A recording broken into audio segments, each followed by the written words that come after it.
Hello everyone, welcome back to my channel. आज के video में हम डिस्कस करेंगे हाउ टू स्टडी पैथोलॉजी। अगर मैं बात करूँ पैथोलॉजी सब्जेक्ट की, तो ये आपका वॉल्यूम 1 और वॉल्यूम 2 में आता है। वॉल्यूम 1 आपका रहेगा बीएससी नर्सिंग थर्ड सेमेस्टर में, वॉल्यूम 2 आपका रहेगा बीएससी नर्सिंग फोर्थ सेमेस्टर में। अगर आप ठाकुर पब्लिकेशन बुक लेंगे तो जो आपकी पैथोलॉजी है वो आपके साथ में जेनेटिक्स के में रहेगी। इसमें अगर आप देखोगे तो इसमें आपका सेक्शन ए रहेगा आपका, जो कि डिवाइड हो जाएगा पैथोलॉजी में, और जो आपका सेक्शन बी होगा वो आपका जेनेटिक्स में होगा। पैथोलॉजी जेनेटिक्स का आपकी कॉपी सेम रहेगी, तो अगर आप अटेम्प्ट करेंगे तो सेक्शन बी और सेक्शन सी करके अटेम्प्ट करेंगे। Section B pathology, section C genetics. Pharmacology की कॉपी आपकी अलग रहेगी। अगर मैं बात करूँ मार्क्स की, जो आपके यूनिवर्सिटी एग्जाम में रहेगा, तो जो आपकी जेनेटिक्स होगी वो आपकी 12 मार्क्स की होगी, और जो आपकी पैथोलॉजी वॉल्यूम 1 वॉल्यूम 2 होगी पैथोलॉजी, वो आपकी दोनों 25 मार्क्स की आएगी। तो आपको क्लियर हो गया होगा कि आपके अटल यूनिवर्सिटी में कैसे मार्किंग होती है पैथोलॉजी और जेनेटिक्स सब्जेक्ट के।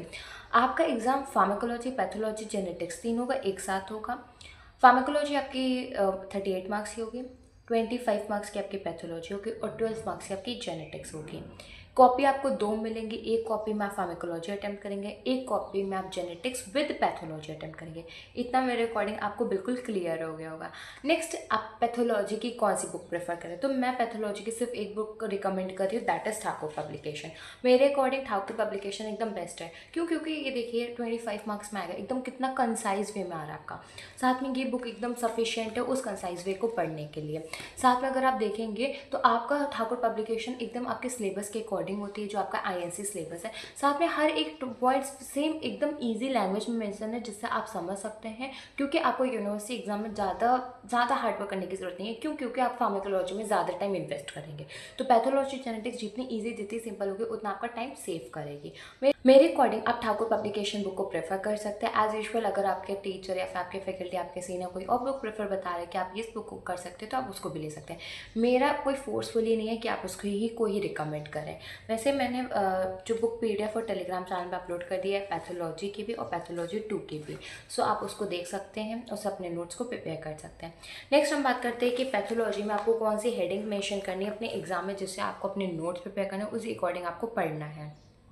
ये हेडिंग्स मैं आपको इसीलिए बता रही हूँ, इसी हेडिंग्स के अकॉर्डिंग आप पढ़ेंगे, इसी हेडिंग के अकॉर्डिंग आप अपने नोट्स प्रिपेयर करेंगे। सेम एज ये हेडिंग्स आपके लिए इसलिए इंपॉर्टेंट है, अगर आप इस हेडिंग से प्रिपेयर करेंगे तो इसी से अपने नोट्स, इसी से आप पढ़ेंगे, इसी से आप एग्ज़ाम में लिख सकेंगे। क्योंकि एग्जाम में बहुत ज़्यादा कन्फ्यूजन हो जाता है पैथोलॉजी में, फार्माकोलॉजी में, तो दोनों के हेडिंग्स आपको क्लियर होनी चाहिए। एटलीस्ट आपको पढ़ना क्या है और लिखना क्या है। अगर मैं बात करूँ पैथोलॉजी में, तो सबसे पहले अगर कोई भी चीज़ पूछी जा रही है तो आप उसका डेफिनेशन, इंट्रोडक्शन लिखेंगे, फिर उसमें टाइप्स लिखेंगे, फिर उसके कॉजेस लिखेंगे। कॉजेस मतलब एटियोलॉजी, किसकी वजह से वो अकर हो रहा है। फिर पैथोलॉजिकल चेंजेस लिखेंगे। पैथोलॉजिकल चेंजेस के बाद में हम डायग्राम बनाएंगे कि कैसे उस ऑर्गन में चेंजेस आ रहे हैं सेल का वो। फिर आप हिस्टो ग्रॉस मॉर्फोलॉजिकल चेंजेस लिखेंगे, फिर साइन एंड सिम्टम्स लिखेंगे, फिर आप मैनेजमेंट लिखेंगे। तो ये टोटल 8 पॉइंट्स है जो आपको मेंशन करना होता है पैथोलॉजी सब्जेक्ट में। एक पॉइंट है जिसमें मैंने 3 सब हेडिंग्स कर दिए, दैट इज पॉइंट नंबर 6, जिसमें मैंने बताया था कि आप histological changes, gross changes and morphological changes लिखेंगे। तो ये डिपेंड करता है कि आपकी बुक में क्या मेंशन है। अगर मैं बात करूँ, जब आप डिजीज़ कंडीशन पढ़ेंगे तो इसमें कुछ में आपके मेंशन है, कुछ में नहीं मेंशन। जैसे कि निमोनिया में आपके सिर्फ और सिर्फ पैथोलॉजिकल चेंजेस और हिस्टोलॉजिकल चेंजेस है। पेप्टिक अल्सर में आपके पैथोलॉजिकल भी है, ग्रॉस भी है और माइक्रो भी है। अर्थराइटिस में आपके पैथोलॉजिकल है और मॉर्फो है, और डायबिटीज मेलाइटिस में पैथोलॉजिकल और मॉर्फो है। ये मैंने इसीलिए लिखा है कि इससे क्लियर है जब मैं रिवाइज करूँ उससे कौन से डिजीज़ में कौन सी हेडिंग है, क्योंकि ये डिजीज़ मोस्ट इंपॉर्टेंट जो आपके एग्जाम में लॉग में आ सकती है। इसीलिए आपको इस तरीके से एग्जाम को प्रिपेयर करना है। पैथोलॉजी के क्या है, बेसिक सा आपको एएचएम से कोरिलेट कर सकते हैं। बाद में क्या, थोड़ा थोड़ा पॉइंट खुद से लिख सकते हैं। एएचएम में हम लोग पैथोफिजियोलॉजी लिखते थे, आपको याद होगा फ्लो चार्ट करके। इसमें पैथोफिजियोलॉजी नहीं लिखते, पैथोजेनेसिस लिखते हैं कि कैसे वो डिजीज़ आपकी बॉडी में अफेक्ट करके पैथोलॉजिकल चेंजेस ला रही है। सो उसके बाद आपको ग्रॉस, हिस्टो और मॉर्फो लिखना।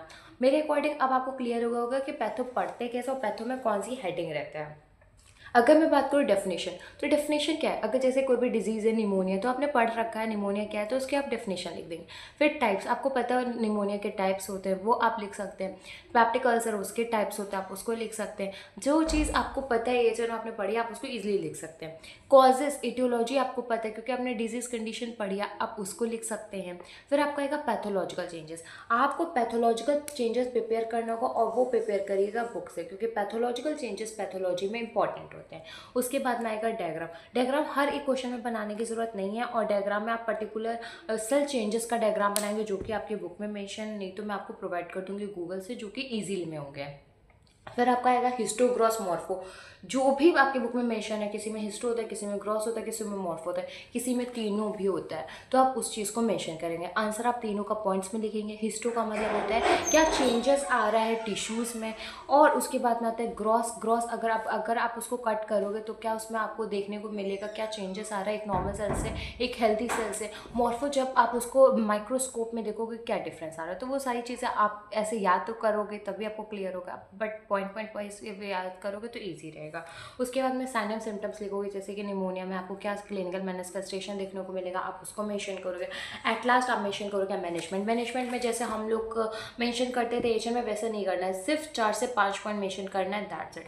बस आपका पैथोलॉजी कंप्लीट हो जाएगा। पैथोलॉजी ज़्यादा डिफिकल्ट नहीं है, ईजी है, और इसको हम लेक्चर वीडियोस डिस्कस करेंगे, इससे आपका कंप्लीट हो जाएगा। अभी हम लोग डिस्कस कर रहे हैं पैथोलॉजी वॉल्यूम 1, उसको कंप्लीट होने के बाद हम लोग डिस्कस करेंगे पैथोलॉजी वॉल्यूम 2। आपके एग्जाम से पहले आपका कंप्लीट हो जाएगा, वन शॉट भी हो जाएगा, रिविजन भी हो जाएगा।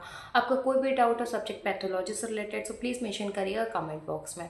रेस्ट ओवर एएचएल से कोरिलेट करके है, बस पैथोफिजियोलॉजी कभी मत लिखना, बच्चों तो अभी भी कंफ्यूज हो जाते हैं। पैथोलॉजी सब्जेक्ट को पैथोफिजियोलॉजी बोल देते हैं, तो पैथोलॉजी, पैथोफिजियोलॉजी और पैथोजेनेसिस अलग है। पैथोलॉजी आपका सब्जेक्ट है, पैथोफिजियोलॉजी आपकी इटियोलॉजी में कैसे डिजीज कॉज हो रही है आपकी बॉडी में, वो पैथोफिजियोलॉजी होती है। पैथोजेनेसिस का मतलब होता है डिजीज के बाद में आपके सेल, आपके जो टिश्यूज है उस पर क्या चेंज आ रहा है, उसकी वजह से आपकी पूरी फिजियोलॉजिक कैसे चेंज हो रही है, आपकी क्या फंक्शनिंग चेंज हो रही है, उसको हम लोग कहते हैं आपका पैथोफिजियोजेनेसिस। मेरे अकॉर्डिंग अब आपको क्लियर हो गया होगा ये तीनों में क्या मेजर वास्ट डिफरेंस है। बस यही चीज़ है जो आपके लिए मेन है, बाकी पैथोलॉजी पढ़ी है और ज़्यादा यूनिट्स भी नहीं है। मेनली आपके वॉल्यूम 2 में आपकी सिर्फ 2 यूनिट आती है, वॉल्यूम 1 में आपकी 3 यूनिट आती हैं। तो मेन आपके टोटल यूनिट की अगर मैं बात करूँ तो सिर्फ 5 है। हम 5 यूनिट के आपके यूनिट वाइज इंपॉर्टेंट टॉपिक बता देंगे, आप उसको अगर कवर कर लेंगे तो आप अच्छा खासा स्कोर कर लेंगे अपने पैथोलॉजी सब्जेक्ट में। और अभी तो यूनिवर्सिटी एग्जाम में टाइम है, तो अच्छे से डिटेल से स्टडी करिए, जैसे लेक्चर वीडियोस बता रही हूँ, जैसे मैं आपको बता रही हूँ, आपको हर एक स्टेप धीरे धीरे अच्छे से क्लियर करिए। और आपका कोई डाउट हो पैथोलॉजी सब्जेक्ट से रिलेटेड या बीएससी नर्सिंग 4th सेमेस्टर से रिलेटेड, तो प्लीज़ मेंशन करिए कमेंट बॉक्स में। अगर वीडियो अच्छी लगे तो प्लीज़ वीडियो को लाइक कर लीजिए, चैनल को सब्सक्राइब कर लीजिए। Thank you.